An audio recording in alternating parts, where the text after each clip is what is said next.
welcome to my new series I'm calling Lauren's Lionel. I'm Lauren, and we're talking about Lionel trains. Pretty much what I want to do is go through a lot of stuff in my collection that I think would be cool to make videos on. Sets, accessories, rolling stock, locomotives, pre-war, post-war stuff, NPC or modern, anything that I find is cool and something cool to talk about. So today's episode, the first one, is going to be about a post-war set, the 1527/502 set from 1955. It is a work train outfit. You can see it over my shoulder here. So stay tuned and we'll take a closer look. The Postwar 1527/502 three-car work train set contained a number 1615-040 steam switcher, paired with a 1615T slope-back tender, a 6462-125 gondola, a 6560 crane, and a 6119 work caboose. Also included were 8 1013 curve tracks, 1 1018 straight track, 1 2029 uncoupling section, a 1014 40-watt transformer, a lock-on, lubricant, and instructions. So why two different numbers for the same set? Well, Lionel used 4-digit numbers for the sets going to large retailers, and 3-digit ones went to smaller mom-and-pop stores.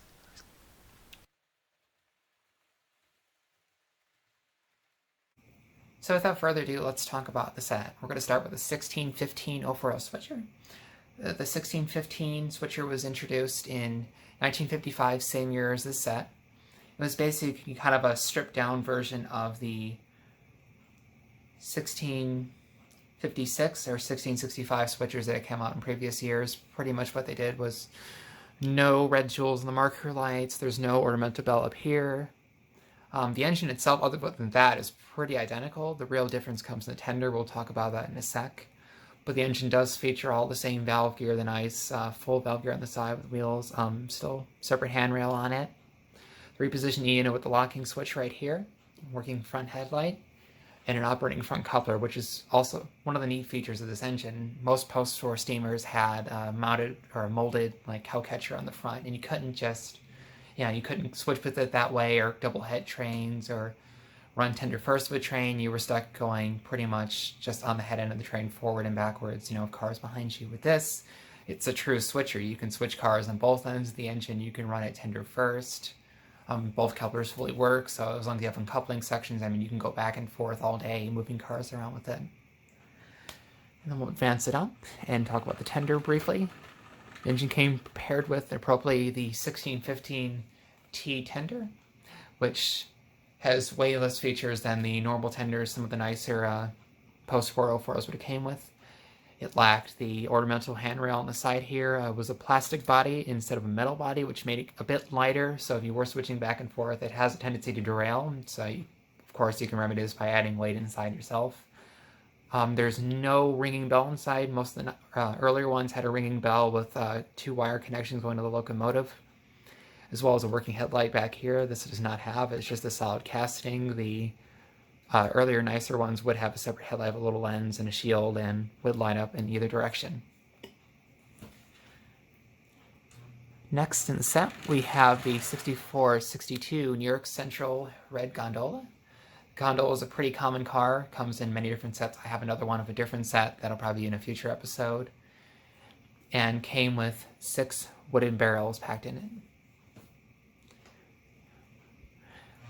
Next car, and my favorite part of the outfit, besides the locomotive, is the 6560 crane car. This car, again, was new with this set in 1955 and featured a revised frame over the previous cranes they'd introduced, and a new smokestack was added to the body molding. Previously, there was nothing here, just kind of a flat line, and this gives it more of a steam crane aesthetic. The crane is fully operational. There's 2 cranks on it. The back crank here will raise and lower the boom, and the side crank will raise and lower the hook on it. And the body itself will swivel 360 degrees both directions. And there is a little catch here to stop it, though, when you're running it like that.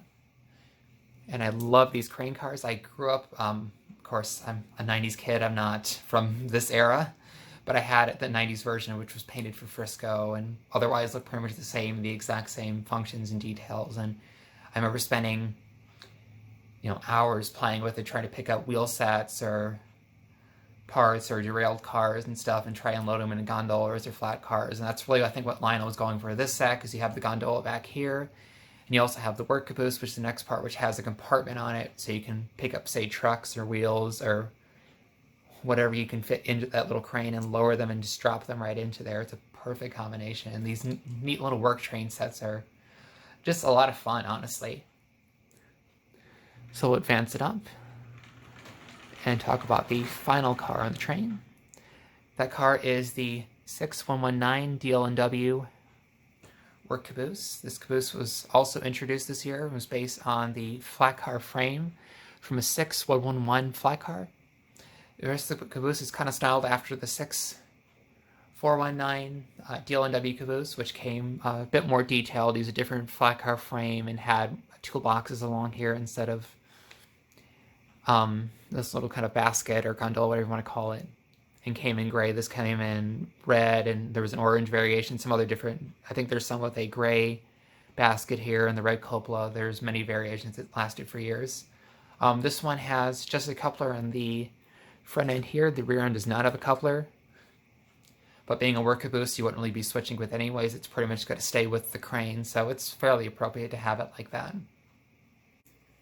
So when I bought the set, it was just the locomotive and the cars, no track or transformer or anything like that. But I do have some post-war 027 tracks. I figured I'd show you kind of what it came with. This is the same track we would have had in this set. So over on the left, we have the 1013 curve track. It would have came with 8 of those. Then we have the 1018 straight track, 1 of those, and then 11029 uncoupling section with the button over here. And also it would have came with a CTC lock-on and then a couple spools of wire to wire up the uncoupling section, as well as the lock-on to the transformer. So there you have it, the 1527 work train outfit set. I hope you enjoyed the video and didn't find it too boring or awkward. I'm kind of sorry it's the first one, hopefully I'll get better in time. But if you did enjoy it, please like and subscribe. Tune in for more next time. I'll be doing more of these. Next time, we're going to be talking about the number 55 tie ejector car, which would be a very cool video to watch. So please tune in next time for that. Thanks.